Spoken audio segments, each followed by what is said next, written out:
দেখুন বন্ধুরা, যে দুটো ফুল গতকাল ফুটেছিল ইতিমধ্যে আপনাদেরকে দেখিয়েছি ফুলগুলো। তো তাতে পলিনেশন করছি। পুংকেশর চক্রের যে রেণুগুলো, সেই রেণুগুলোকে নিয়ে ত্রিগর্ভকেশর চক্রের মধ্যে লাগানো হচ্ছে।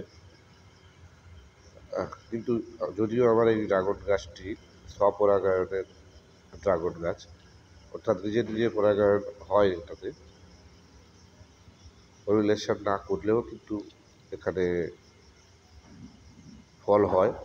তা সত্ত্বেও আমি পলিনেশন করে দিচ্ছি, কারণ অনেক সময় দেখেছি যে পলিনেশন করে দিলে ফলটা একটু পরিমাণে বড় হয়।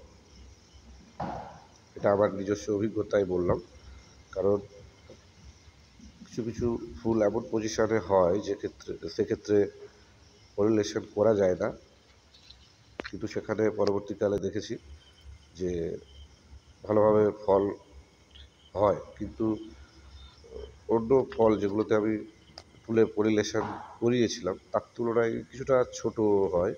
গত বছরে বা তার আগের বছরেও আমি দেখেছি, তার তুলনায় যেগুলোতে পলিনেশন করানো থাকে তার ফলের পরিমাণটা আকারে একটু বড় হয়। তাই যেহেতু এই ফুলগুলোতে সহজে পলিনেশন করা যাবে, তাই পলিনেশনগুলো করে দিচ্ছি। দেখুন কীভাবে পলিনেশনগুলো করানো হয়। আশা করি এই দুটো ফুলই ফলে পরিণত হবে।